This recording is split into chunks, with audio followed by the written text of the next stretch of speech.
Hello and welcome to the ROPESCAST, the independent voice of the Middle East. I'm Ksenia Svetlova. ROPES stands for the Regional Organization for Peace, Economics and Security. We are a young organization that works to lay the groundwork for a post-conflict Middle East by connecting forward-thinking Israeli, Palestinian, and Middle Eastern peers across the region. We share a holistic vision for the Middle East, where everyone has more to win from the conflict resolution and integration than to lose from the continuation of this conflict. If you are looking for more information at ROPES, please visit our website, ropes.org. And our very special guest today is Dov Weissglas. Dov Weissglas has been one of the most visible diplomats representing Israel in the international stage for the past decades. First serving Prime Minister Ariel Sharon as the point man for negotiations with the Palestinians and with the US government, Mr. Weissglas then helped engineer Prime Minister Sharon's withdrawal plan from the Gaza Strip. Dov Weissglas served as the chief of bureau and the special foreign policy advisor to Prime Minister Sharon, a Prime Minister's delegate to the President of the United States and Arab leaders. He was responsible for the Prime Minister foreign relations with the US President, State Department, and the National Security Advisor. And of course, responsible for the Israeli-Palestinian relations and negotiations as they were related to the peace process. Mr. Weissglas has been also very active in promotion of various commercial and business deals around the world based on his long-standing relationships with both political and industrial leaders. Shalom, Dov. Hello and welcome to the ROPESCAST. Thank you very much. Thank you for inviting me. It's a pleasure to have this discussion with you and, of course, with your viewers. Thank you so very much. I would like to talk today also about the present, but also about the past, because, there is no present without the past. And every time that we are looking for explanations for what is happening today, we also need to look back to past decisions, policies, and to analyze them and try to understand what really happened. So first of all, Dov, what is your take on what is happening today? You were very senior, you are very senior, all of the people today who are taking decisions, not only in Israel, but as long as I understand, also in the Arab world. You have good acquaintances there. So in your understanding, did history change on 7/10 after the massacre? First of all, just one word about the relationship between past and future here in Israel.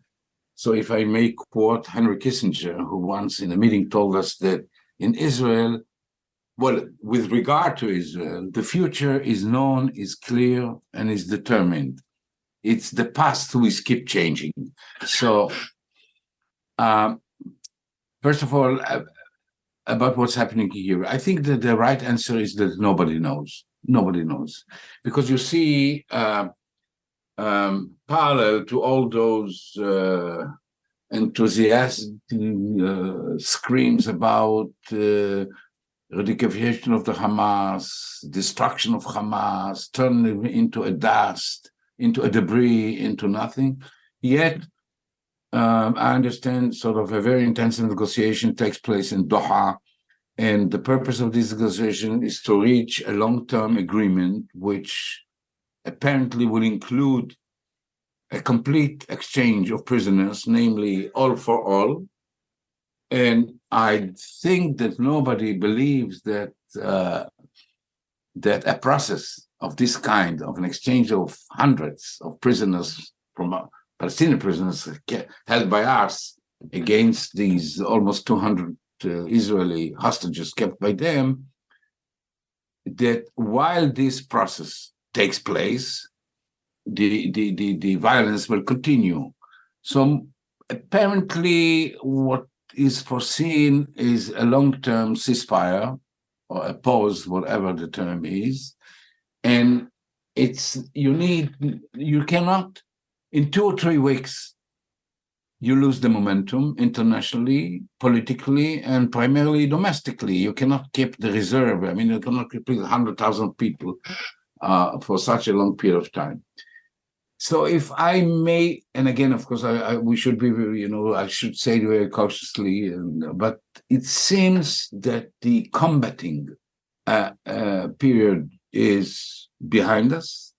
And despite, as I say, all those sort of very hawkish statement, I think the war in Gaza in this context is close to its end. Of course, I might be wrong, but whether the Israeli government considering it or not, but the hostages are on top of their priorities. And if there is a chance, and apparently Hamas and its supporters, well, they conduct their devilish activities very smartly. Well, it must be admitted, and they do understand that the currency, otherwise known as the hostages, is those assets are so precious, and Israel, primarily the public opinion in Israel, will not allow the government to miss an opportunity in the first place to get the hostages. So if they will find the right link, and they already did, between a continuing pause or a continuing ceasefire and a slow exchange of hostages, as I said, they may gain a substantial period of time in which there is no violence. Time is of the essence, as I said, and after a relatively significant pause, it's almost impossible to renew the hostilities. So there is an initiative that is being debated right now, and it was described just, I think, yesterday in the Times of Israel, the Saudi initiative, but not it's based on the original Saudi initiative, Arab initiative that you know very well, but it also includes the component of exchanging the Hamas rule in Gaza for Palestinian autonomy, driving Hamas by some diplomatic means that I admit I still do not fully understand how it can be done. And in the end of the day, yes, of course, resuming of negotiations and all of that, So we all understand that with current government, there is no probability to promote this kind of initiative. But what about the next government? With your rich experience in Israeli politics, and you understand very well what happened here during the last 10 to 15 years. I mean, what is the chance? What are the chances that any future government will be able, not only willing, but able to go back to some kind of negotiations, even if Saudi Arabia is sponsoring it and other Arab states are supporting it and US is supporting it and so on? First of all, again, if I may quote Henry Kissinger the second time, one of his famous statements is that Israel doesn't have a foreign policy. Israel has only an internal policy. And even certain decisions, and I'm speaking about the most the most material ones, are wholly dependent on the internal political development. So the issue is very crucial issue of what's going to be next day once the hostilities are over, as you rightly mentioned, is dependent on the internal development. What seems to be the best, and I say best, I use the word best in a context of relativity, maybe the better word is, what is the lesser worst decision is to hand over sovereignty in Gaza into the hands of the Palestinian Authority, as it was prior to the Hamas coup on 2007. The Palestinian Authority are far from being a perfect solution, but they are the best. I mean, they are the best what is available. And the 7 October's events have proven that they by far better in all aspects than Hamas. Those all kind of rumors and whispers and nonsense which are spread around about certain international presence in Gaza, it's nonsense, because I don't see anyone on earth, specifically not on the Western Bloc, who is willing to enter into Gaza and to assume any sort of responsibility over this miserable place. So the Palestinian Authority is the solution. Of course, the Palestinian Authority, at least in the present stage, as a nominee, or I would say just to borrow the political shell known as Palestinian Authority, while the content, of course, should be in the hand of a certain international coalition, because this incredibly difficult effort of reconstruction of Gaza cannot be done nor by Hamas, neither by the Palestinian Authority, but only by international coalition. While people have to say that only if there will be a certainty that Hamas is not about to be back. I hear it from the Emiratis, for example. Well, of course, that what you say, that's exactly what should be the Israeli precondition to allow a reconstruction.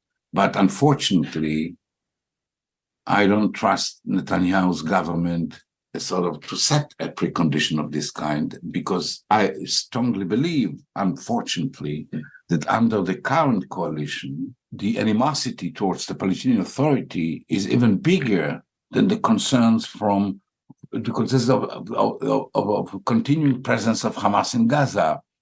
If these guys, when I say the guys, I mean the Smotriches and his surrounding, will have to decide between Hamas, or what is left out of Hamas, staying in Gaza, or the Palestinian Authority, I don't have even a doubt that they will choose Hamas, because I will elaborate on it later on. For them, Hamas, it's a kind of a monster that you can find sort of a modus operandi, modus vivendi that you have to live with.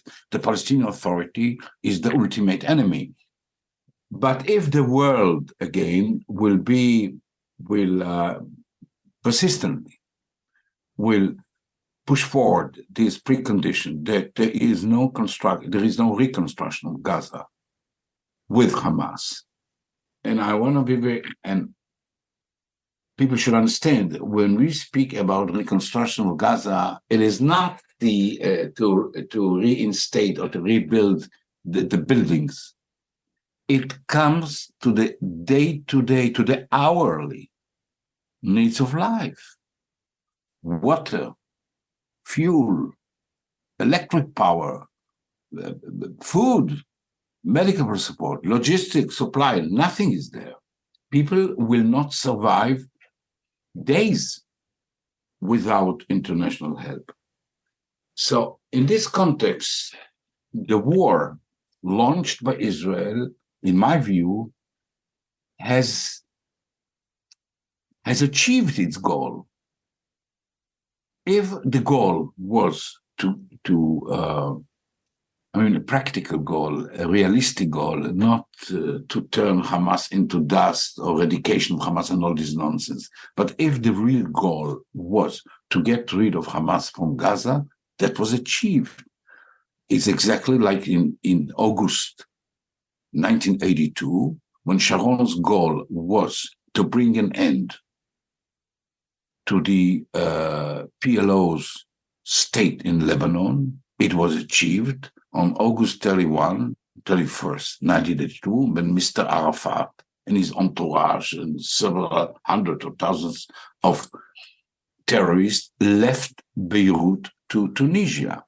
Hamas will have to leave if the world will tell them, listen, if you want the Gazians to leave, literally meaning you gotta go. And there will be a way to get rid of them. When I say them, means their political leadership, their military leadership, so many hundred or few thousands of whatever soldiers they have, they will leave. Like the Palestinians left Beirut in 82. It's doable. Dov, you believe that it's really possible? So Arafat was a friend of Israel also in this time, but I think, it was easier to negotiate with Arafat, and there were more leverage. Ksenia, is it possible? The answer is very simple. If the world, and again, if the United States will take the lead, and if the world, under U.S. leadership, tells Hamas, as long, guys, you are here, there will no one single glass of water entered Gaza. It will happen in 24 hours.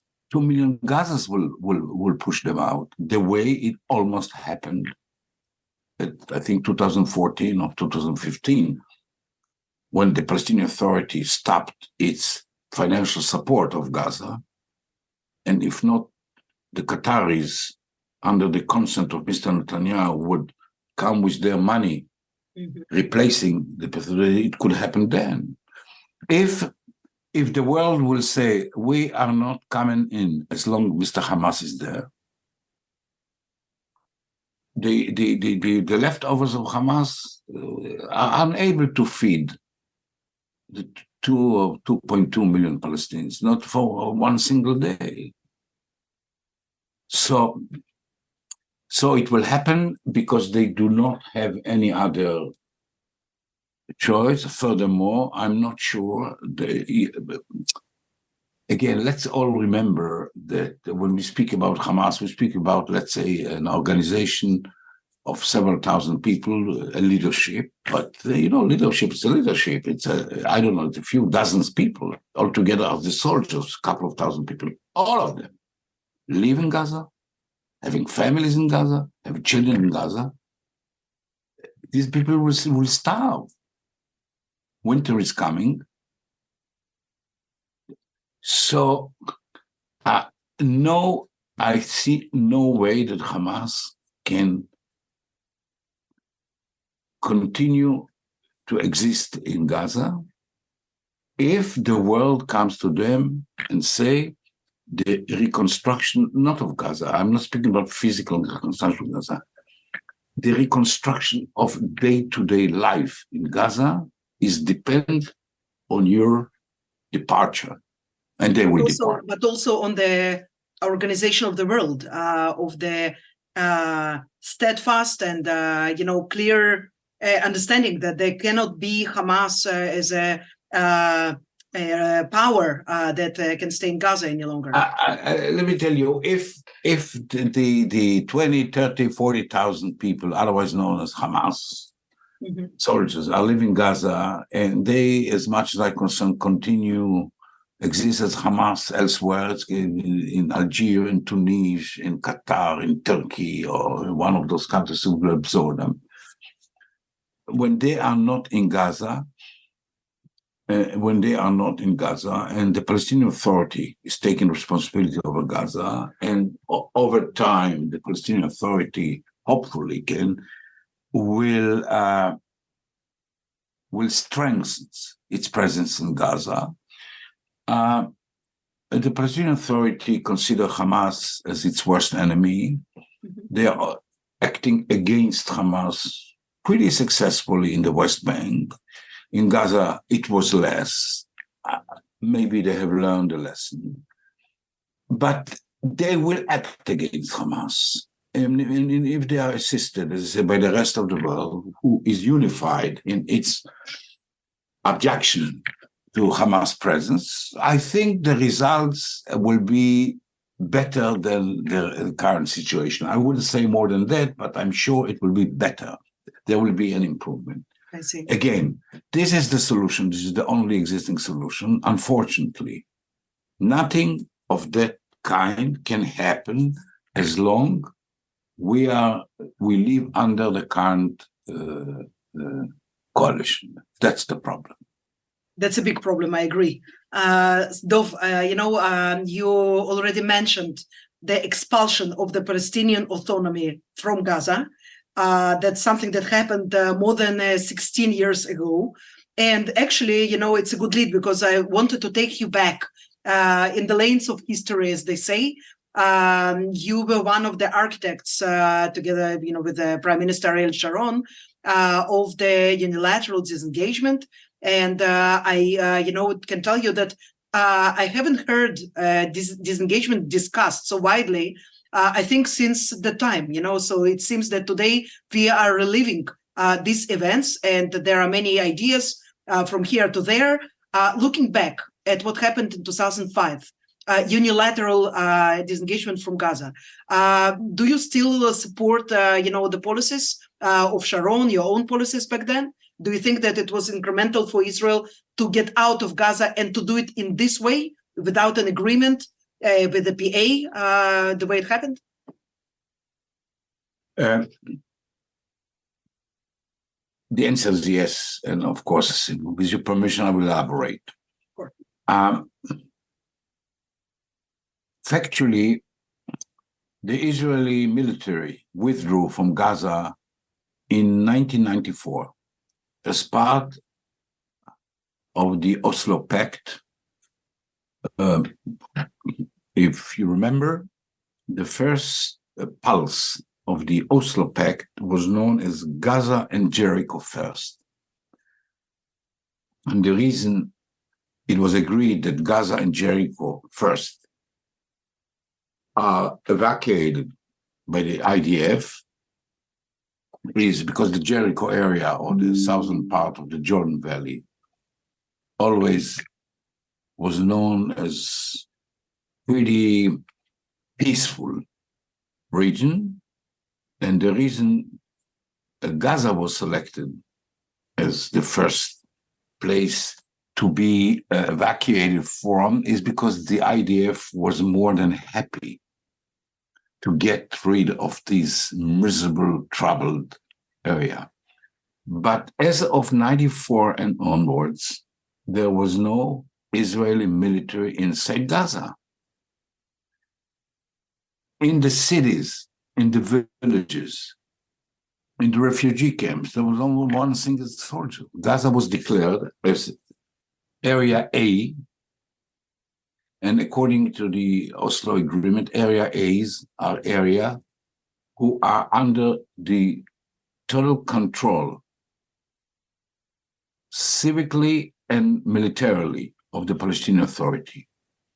The presence of the Israeli army in Gaza as of 94 was in these security rings around the settlement, around Gush Katif, in those current security efforts defending the settlements, but there was no presence in the rest of Gaza.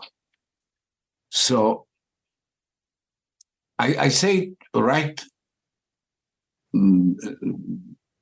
upfront, what I say is once for all to defute all those nonsense that the IDF left Gaza during disengagement and Hamas entered into the vacuum. The IDF left Gaza at 94. Mm-hmm. During the 2005 engagement, what we pulled out from Gaza was the civil settlers.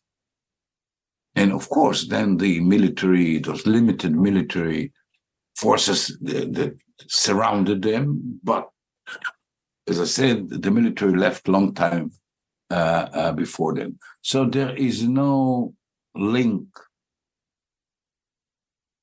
between the Hamas coup in Gaza, which took place 2 years later, 2007, and the absence of the Israeli military, because, as I said, the absence of the military happened or was caused years ago. And furthermore, if by 2007 the Israeli government would decide to interfere into this coup, and to assist the Palestinian Authority by a joint operation between Palestinian security forces and the IDF, they could do it. I mean, the military knows the way into Gaza, not necessarily from Gaza inside. And why did they? What is your perception? Why didn't they do it? It was almost. They didn't do it because I don't think that ever someone would allow Israeli soldiers to fight together with Palestinian soldiers. And secondly, the presence of Hamas in Gaza, I don't think was taken such as an existential risk as it is now, because Hamas then was a relatively small group of people, few thousand, no more, equipped pretty poorly, I mean, in terms of weaponry, etc. And I think the danger they were casting towards our direction was very limited. The fact that they developed into not an empire, but they developed into a very significant military power is all to do with the way that Netanyahu governments dealt with them, and the way and the mode that Netanyahu's government allowed those tons of money that some experts evaluate in the neighborhood of $2 or $3 billion that were injected into Gaza, and apparently able them to build a military force that was capable, let's put it straight, to conquer the western part of the Negev for almost 24 hours and to kill so many people. But that has nothing to do with any pullout from Gaza. About the disengagement. Well, it was the second Intifada. Those who remember those horrifying days ended with 1,188 casualties dead along 5 years, but had brought to our, how should I say, to our world this devastating mode of fighting, otherwise known as the suicidal attacks. To be very candid, the Israeli empire, we are an empire with all its capabilities, electronics, technologies, the Air Force, the F-15, the F-16, the Special Intelligence Unit, etc., found itself totally helpless against a crazy Palestinian kid turned himself into a living bomb. I want you to know that this famous explosion vest was made of a piece of fabric sewn, I think, 6 times, creating 6 pockets. 3 pockets stuffed with a homemade explosive that, according to Shabak's evaluation, the cost of its ingredients in Israeli pharmacy tariff was in the neighborhood of 16 to 20 shekels. The other 3 pockets stuffed with very sharp metal parts, mainly screws and nail cut into 4, so it creates more damage, to inflict more damage to the victims. And a detonator which was electronically operated by a 9-volt battery. Everything is medieval technology.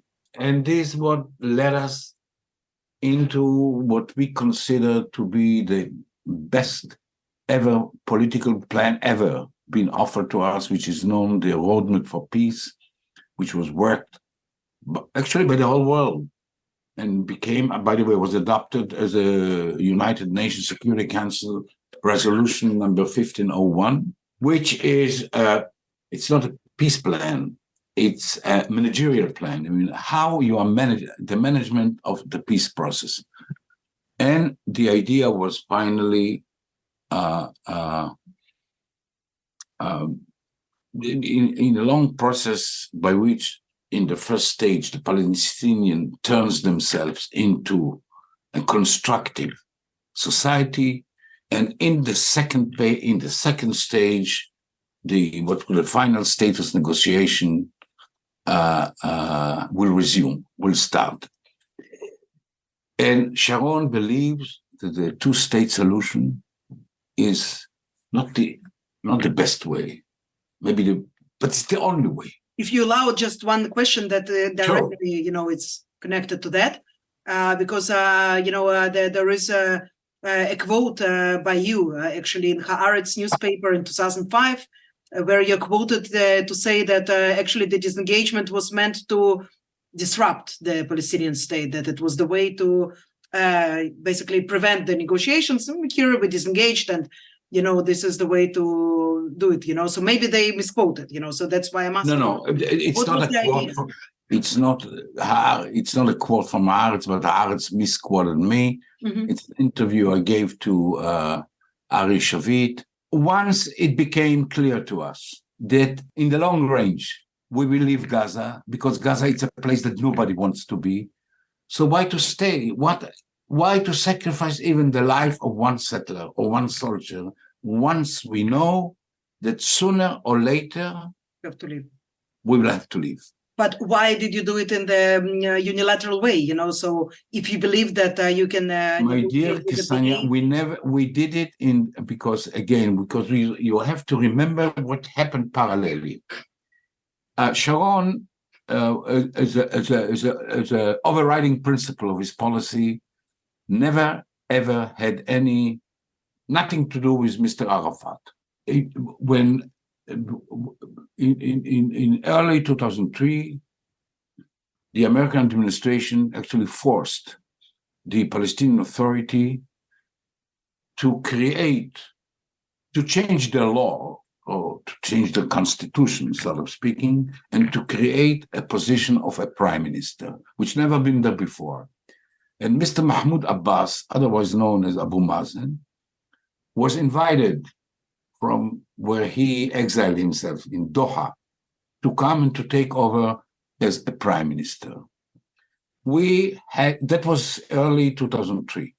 We had wonderful working relationship with him on the implementation of the roadmap. The effect on the ground was seen immediately in terms of a drop in the many numbers of it, etc.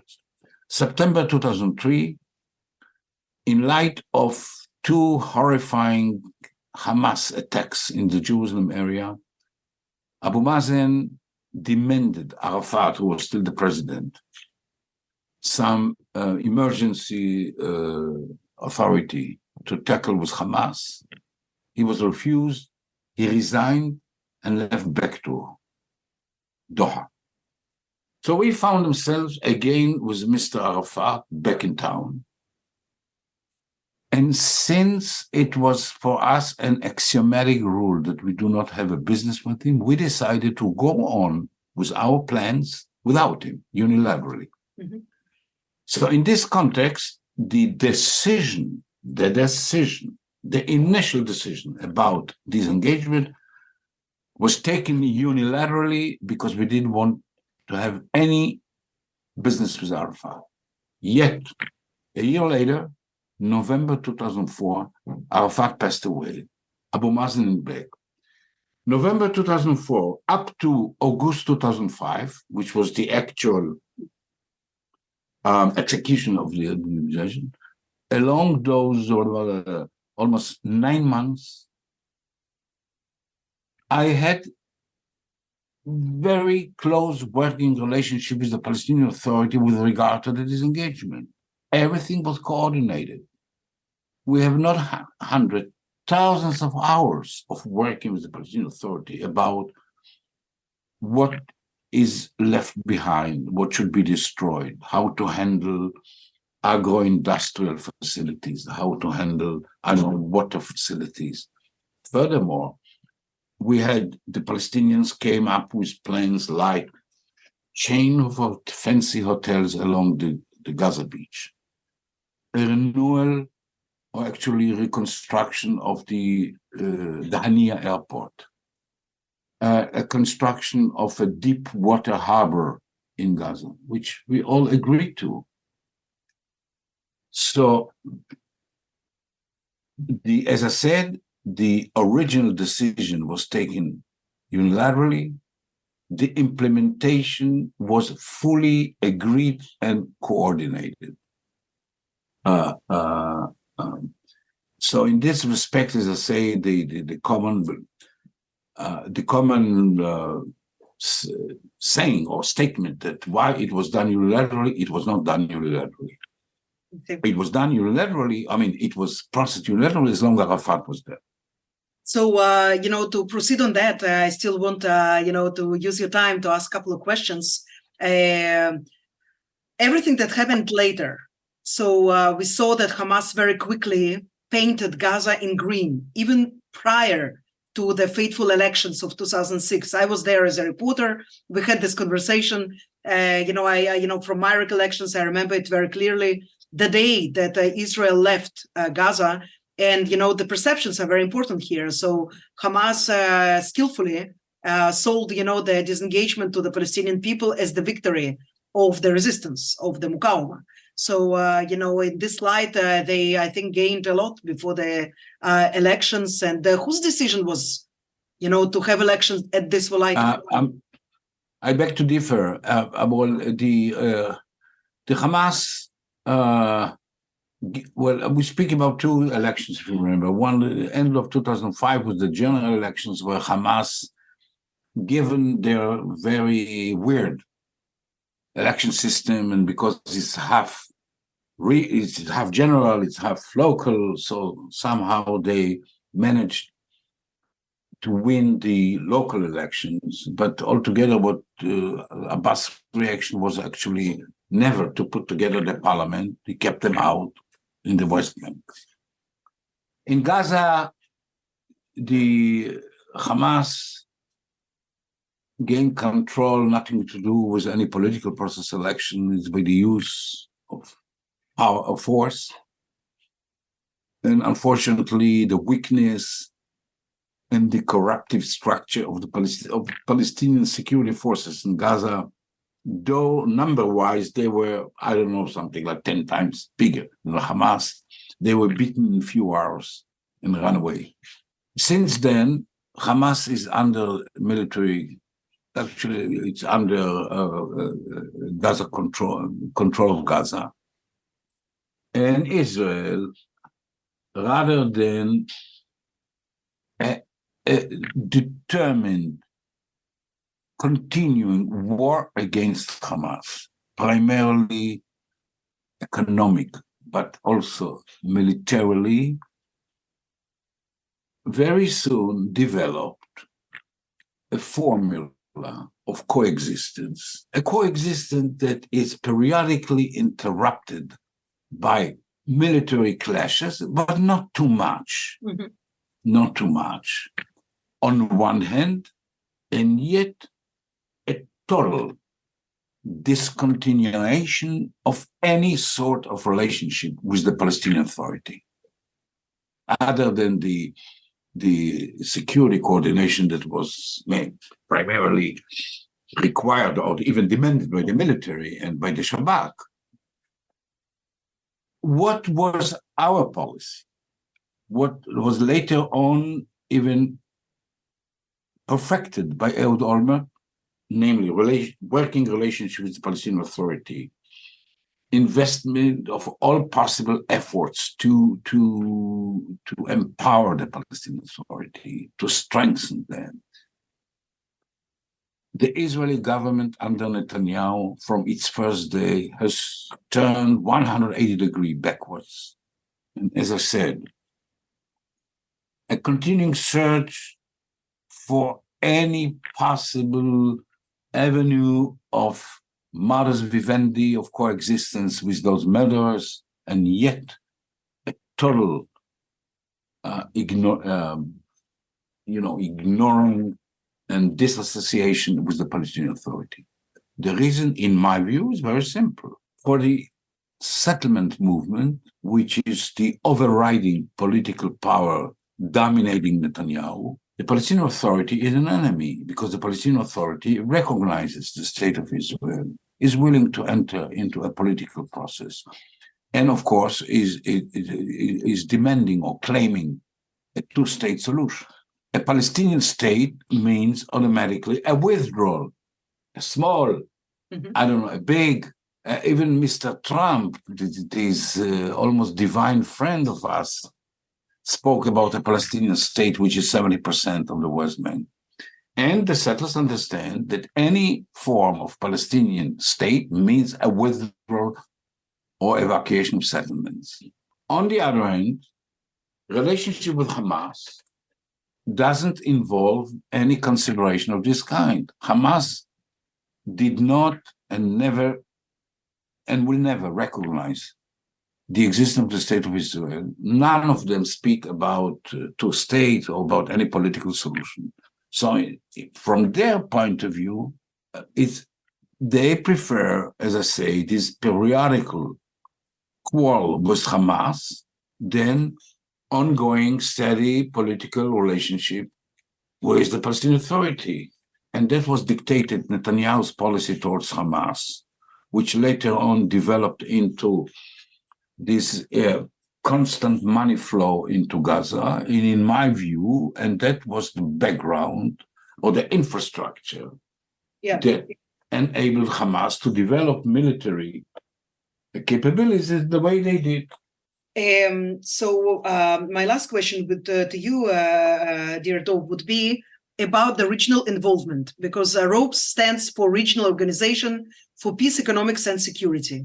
And we support the Abraham Accords, we support the involvement of moderate Arab countries in also the negotiation process whenever it will resume, and also in stabilization of our region. Who do you think can play the key role in the future, not only, as you said, reconstruction, not physical, but also political, social reconstruction of Gaza and also in West Bank, in our region? How should we work with powers around us to make it happen and to integrate both the Israelis and the Palestinian in regional structure? Okay, I hate to disappoint you. What you're talking about sounds wonderful, and it sounds as an incredible vision. Nothing will happen as long there is no a political change in Israel. As long there is a government which was taken hostage, I have no other word, by maybe less than 15% of the extreme margins of the Israel political bow, nothing will happen. Yeah, but let's suppose there are elections. Let's suppose we have a different composition of the government and Mr. Netanyahu is out. I want to take us to the next day already. If this dream will come true, a more sensible government will come, and hopefully those devastating event of October 7th finally will insert into their minds that the Palestinian issue must be solved, that we cannot live between one disaster to the other. And that will bring a resumption of a certain political process. It must end finally with a foundation of a Palestinian state. And these or other terms I'm not basically, and everybody understand let's say the contour, the political contour that was laid down by Mr. Olmert. This is more or less the general formula in which a solution can be found. And what about the regional process, the regional actors? And I do hope, and again, I do hope that the world, as I say, as part of its willingness to reconstruct Gaza, will leverage the kick out of Hamas from Gaza, but also will leverage the government of Israel, the new government, to tell them, we want to see the Palestinian Authority taking over Gaza, but we want to see you start or restart a political process with the Palestinian Authority. If that will happen, it means a ray of light in this darkness of the tunnel, as we say. And what kind of role the regional actors here can play? countries like Saudi Arabia, countries like Egypt, of course, a very important ally. Well, the players are the same players that always been. Saudis are players. The Qataris are players because they are very rich, not because they. Do you think that Qatar should play a role in the future of Gaza specifically, given their proximity to Hamas and ideological affinity with this organization? I tell you, the Qatari has no ideology. The Qataris always bribe who they consider to be the strongest. Once Hamas is out of the playing ground, because what I've said, they will not, the Qataris will not answer the phones anymore. And they always bear in mind the Qatari dependence on the United States. And, in this context, sometimes the Iranian threat in this particular context is a positive factor, in the sense that these old Iran neighbors who are shivering from the Iranian presence somehow are cuddling with the United States. So I believe, as I say, that the international coalition led by the United States, composed of all those countries that you have mentioned, can take a constructive move in the reconstruction of Gaza, which is a condition precedent to everything. Two, makes it as a condition precedent to any effort of this kind, the involvement of the Palestinian Authority. Three, but at the same token, tell the Israelis that this Netanyahu's typical dream of Arabic world without the Palestinians, and that he actually succeeded to take off the Palestinian from the list is gone, and a solution might be found. But of course, the countries are the regional countries. Altogether, just everybody should remember, a peace with the Arabic world is not a peace with the Gulf countries. A peace with the Gulf country was obtained, if I well remember, 30 years ago by Yitzhak Rabin. It's true that during the Abraham Accords, a commercial delegation was turned into an embassy, and this kind of delegation was, in my view, it's mainly formal. Well, I do not underestimate the advantages of traveling, etc., etc. But altogether, I cannot recall a belligerence relations we had with Bahrain for many years. Our issue is the Arabic world around us, Syria, Lebanon, and to a certain extent, Jordan, and Egypt, and Iraq, of course, and Jordan. There is no way to establish normal relationship. And I'm not speaking about peace in the sense of the Holland-Belgium relationship.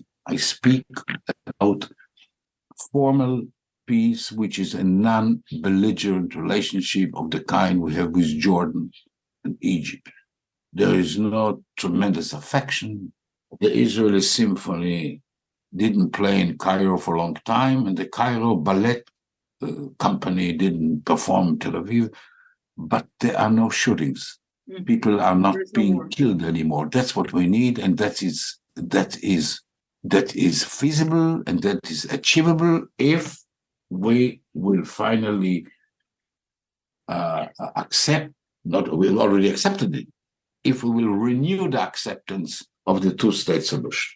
Thank you very much, Dov Weissglas. I truly feel that we need to record another chapter B, second chapter of this. As I said, I am an old retiree. I am at your disposal anytime you want. I'll be more than happy to go on with this discussion.